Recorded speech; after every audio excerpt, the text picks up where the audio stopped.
Good morning friends, কেমন আছেন আপনারা সবাই? আমার দুই পৃথিবী চ্যানেলে আপনাদেরকে স্বাগত জানাই। গত দুদিন হালকা বৃষ্টি আর মেঘলা থাকার জন্য রায়ের বিছানাপত্র একটাও রোদে দিতে পারিনি। তাই সকাল সকাল ঘুম থেকে উঠে যখন দেখলাম বাইরে একটু রোদ্দুর উঠেছে, একটু রায়ের বিছানাগুলো রোদ দিয়ে দিলাম। আর কালকে যে জামা কাপড়গুলো কাঁচা হয়ে গেছিলো সেগুলোও শুকায়নি, তো সেগুলো আমি একটু হালকা করে রোদে দিয়ে নেব। ঘুম থেকে উঠেই বাসি জামা কাপড় ছেড়ে নিই, কারণ ঘুম থেকে উঠেই আমার রান্নাঘরে ঢুকতে হয়। ঘুম থেকে উঠে প্রথমে রায়ের জল গরমটা করে নিই, তারপর আমার বড় মেয়েটার স্কুল থাকে, তাই স্কুলে টিফিনও করতে হয়। তবে একই অভ্যাসে পরিণত হয়ে গেছে, যদি জামা কাপড় না ছাড়ি কীরকম যেন একটা লাগে। তাই সকাল সকাল ঘুম থেকে উঠে আমার বাসি জামা কাপড়ও ছাড়া হয়ে গেছে। এদিকে ঠাকুর ঘরটা মুছে আমি পুজোটা করে নেব, কারণ মাসি এসে ঘর মোছা আর বাসন ধোয়াটা করে দেয়।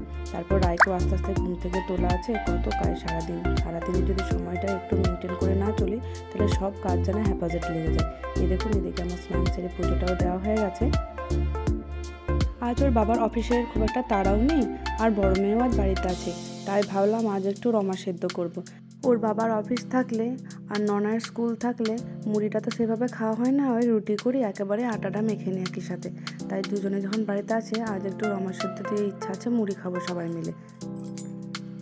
শীতকালে এই রমা সেদ্ধটা খেতে ভারী ভালো লাগে, কারণ এই সব সবজি দিয়ে কড়াইটাকে সেদ্ধ করে তারপর কড়াইয়ে সামান্য একটু তেল দিয়ে তার মধ্যে একটা শুকনো লঙ্কা, গোটা জিরে কয়েকটা আর হাফ টমেটো কেটে নিয়েছি। হাফ টমেটোটা দিয়ে দেবো, তার সাথে একটু জিরে গুঁড়ো দিয়ে ওটাকে ভালোভাবে কষিয়ে নিয়ে এই যে রমা সেদ্ধটা দিয়ে দিলাম তার মধ্যে।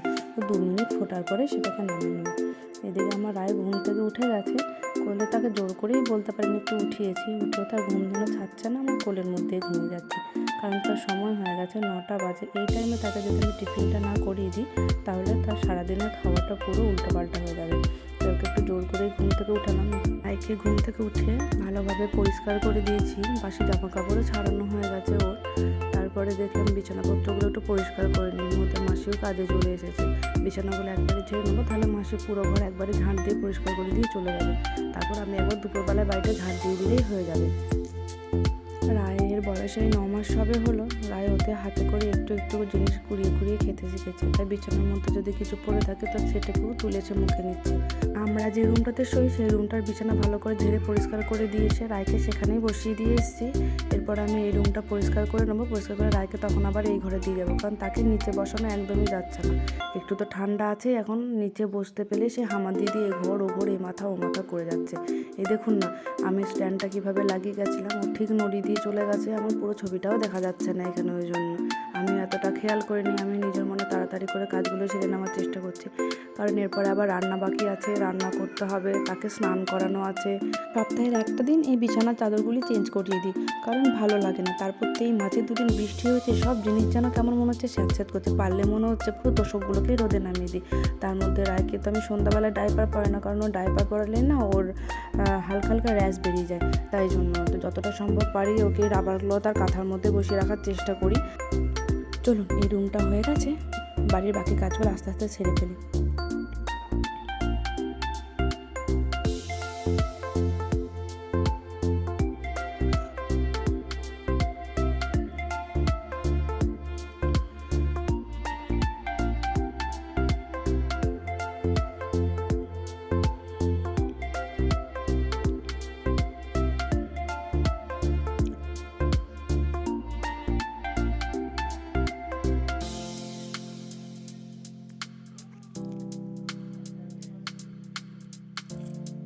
সপ্তাহের অন্যান্য দিনগুলিতে এভাবে এতটা পরিষ্কার করার সুযোগ পাই না, তাই সানডের দিনটা একটু ভালোভাবে সব জিনিসপত্র গুছিয়ে নিই।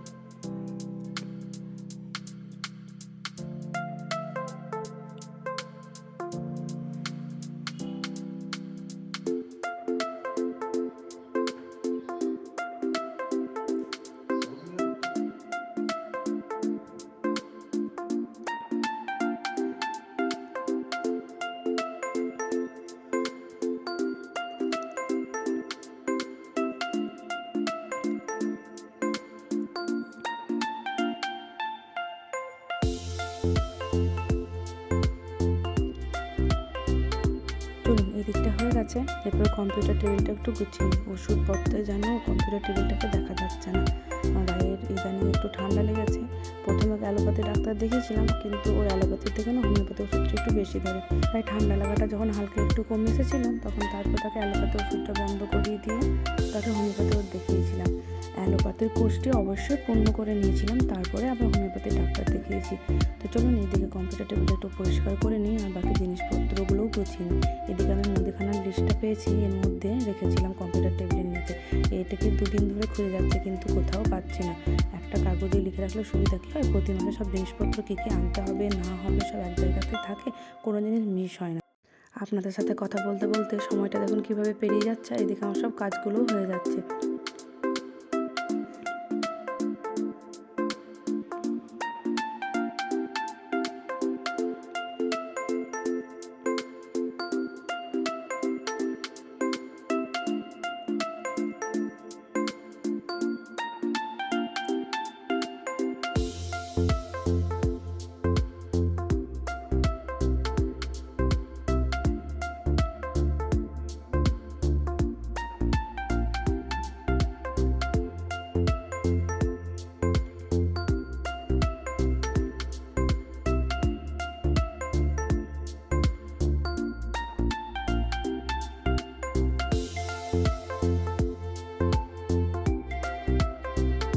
এই ঝুড়িটির মধ্যে রায়ের সমস্ত ওষুধপত্র রাখি, তাই যেগুলো প্রয়োজন নেই সেগুলো সব ফেলে দেবো, আর যেগুলো প্রয়োজন আছে সেগুলো সব দেখে দেখে ভালো করে গুছিয়ে রেখে দিই। গুছিয়ে না রাখলে তখন কাজের সময় দরকারি ওষুধটি আর খুঁজে পাওয়া যাবে না।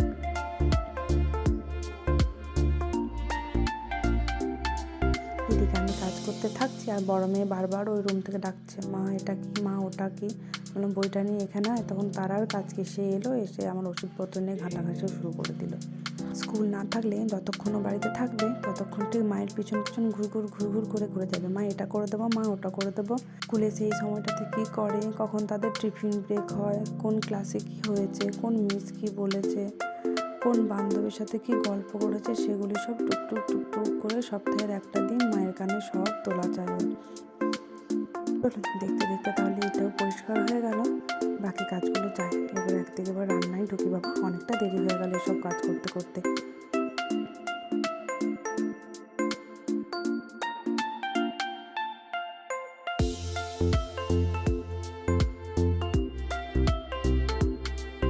মাসির এদিকে দেখছি বাসন দেওয়া প্রায় কমপ্লিট। এই বাসনের ঝুড়িটা আমি নামাতে ভুলে গেছিলাম, তাই বাসনগুলো সব একটা একটা করে তাকে এবার গুছিয়ে রেখে নিয়ে মাসিকে বাসনটা আমি ঝুড়িটা নামিয়ে দিই।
এই করতে করতে সবজি টবজি একদিকে সব কাটাকুটি করে আগে রেখে নেবো, তারপর রান্নাটা বসিয়ে নেবো।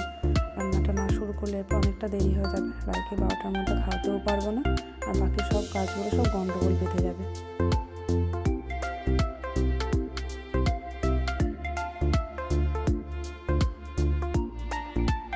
ওর বাবাকে দিয়ে আজ একটু মাংস রান্না করিয়ে রেখেছি, একটু মাংস, ডাল, ভাত, একটা তরকারি আর একটা ভাজা করে দিলে আজকের এই বেলাটা পেরে যাবে।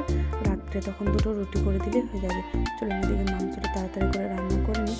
কড়াইয়ে তেল দিয়ে দিয়েছি, তার সাথে 2টো তেজপাতা আর একটা শুকনো লঙ্কা দিয়েছি। তার উপর তেলে একটা এলাচ ভেঙে সেটাকে ফেলে দিলাম। এরপর পেঁয়াজটা দিয়ে ভালো করে কষিয়ে নেব। আমি যখনই মাংস রান্না করি এভাবেই করি। এরপরে একটুখানি পেঁয়াজ, রসুন আর আদাটা পেস্ট করে রেখেছি, তার সাথে জিরে গুঁড়া, ধনে গুঁড়ো দিয়ে মশলাটা ভালো করে একটু কষিয়ে নেব।